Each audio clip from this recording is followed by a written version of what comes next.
வணக்கம் பானு. பகுஜன் சமாஜ் கட்சியின் தமிழக மாநில தலைவர் ஆம்ஸ்ட்ராங் தன்னுடைய வீட்டின் வெளியே நின்று கொண்டிருந்த போது இருசக்கர வாகனத்தில் வந்த 6 பேர் கொண்ட மர்ம கும்பலானது அவரை சரமாரியாக அரிவாளால் வெட்டி தாக்குதல் நடத்தி இருக்கிறது. இந்த தாக்குதலில் படுகாயமடைந்த ஆம்ஸ்ட்ராங்கை மீட்ட அக்கம் பக்கத்தினர் உடனடியாக காவல்துறைக்கு தகவல் கொடுத்திருக்கின்றனர். மேலும் சம்பவ இடத்திற்கு வந்த பெரம்பூர் மற்றும் சேம்பியம் போலீசார் ஆம்ஸ்ட்ராங்கை மீட்டு கிரீன் சாலையில் உள்ள தனியார் மருத்துவமனையில் சிகிச்சைக்காக அனுமதித்தனர். அங்கு சிகிச்சை பலனின்றி ஆம்ஸ்ட்ராங் உயிரிழந்த நிலையில் அவரது உடலானது ராஜீவ்காந்தி அரசு மருத்துவமனைக்கு கொண்டு வரப்பட்டு அவருக்கு உடற்கூறாய்வானது சுமார் 7:56 மணி அளவில் காலையில் தொடங்கி தற்பொழுது உடற்கூறாய்வானது நடைபெற்று வருகிறது.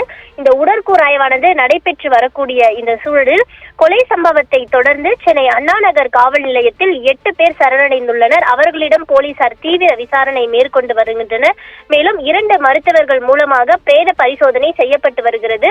முழுவதும் வீடியோ பதிவும் செய்யப்படுகிறது. 1 மணி நேரம் வரை நடைபெறும் எனவும் மருத்துவமனை முதல்வர் தேரணிராஜன் தெரிவித்திருக்கிறார். மேலும் மருத்துவர் துவாரகேஷ் தலைமையில் பிரேத பரிசோதனை தொடங்கி நடைபெற்று வருகிறது.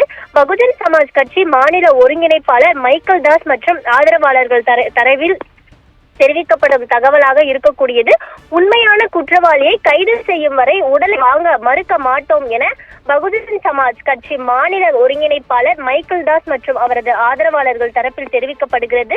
மேலும் உடற்கூறாய்வு முடிந்த பின் அவரது உடல் பெரம்பூரில் உள்ள அவரது கட்சி அலுவலகத்தில் அஞ்சலிக்காக வைக்கப்படும் எனவும் அங்கு நினைவிடமாக மாற்றுவதற்கு சென்னை மாநகராட்சியில் அனுமதி பெறப்பட இருப்பதாகவும் கொலை செய்யப்பட்டிருக்கக்கூடிய ஆம்ஸ்ட்ராங் தரப்பில் தெரிவிக்கப்பட்டிருக்கிறது பானு. இதனைத் தொடர்ந்து பகுஜன் சமாஜ் கட்சியின் தேசிய தலைவராக இருக்கக்கூடிய மாயாவதி இன்று அவரை நேரில் சந்தித்து அஞ்சலி செலுத்த வாய்ப்பு அதிக அளவில் இருப்பதாகவும் தெரிவிக்கப்பட்டிருக்கிறது பானு.